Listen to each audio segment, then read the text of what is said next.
So before we go, I just want to wrap up with a few things.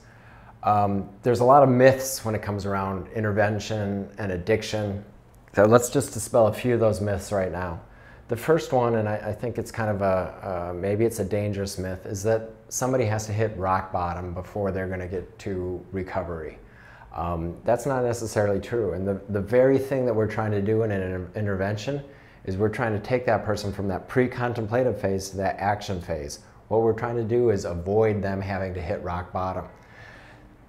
Lots of things have probably gone wrong at the point of intervention. That hurricane is at max speed. The job is involved.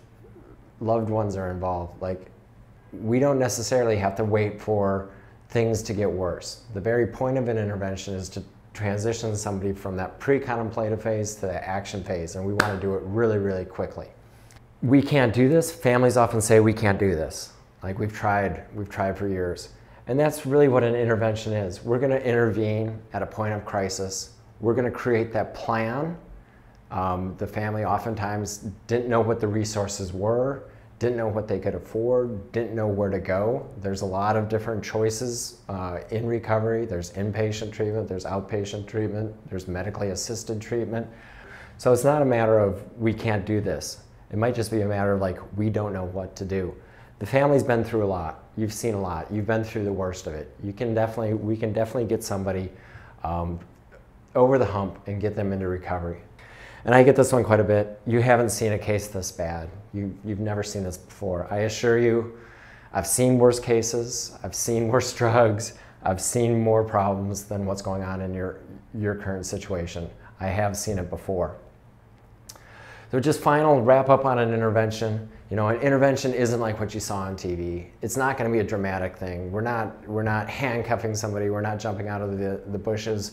It's going to be a very loving situation. It's a family meeting. We're going to come up with a new plan. We're not surprising the person. I'm going to work with the person before we have the family meeting, before we have an intervention. I'm going to talk to the friends, the family. I'm going to talk to the individual. There's not going to be any surprise. There's not going to be any bamboozle. We're going to talk about what the family has seen, what we fear is going on, what we fear is going to happen if that person doesn't get help, and what we hope. And this is really the loving part of the family. The family's going to come together on what we hope is going to change for this individual, what we hope can go back to, what we hope life will be like without the alcohol or the drugs. So if you've got a family member or a loved one that's struggling from drugs or alcohol or a mental health issue, please give me a call. We may or may not need to do an intervention. I know what you have as questions. When somebody's struggling with addiction, the family has tons and tons of questions. Just don't know what the resources are. Give me a call.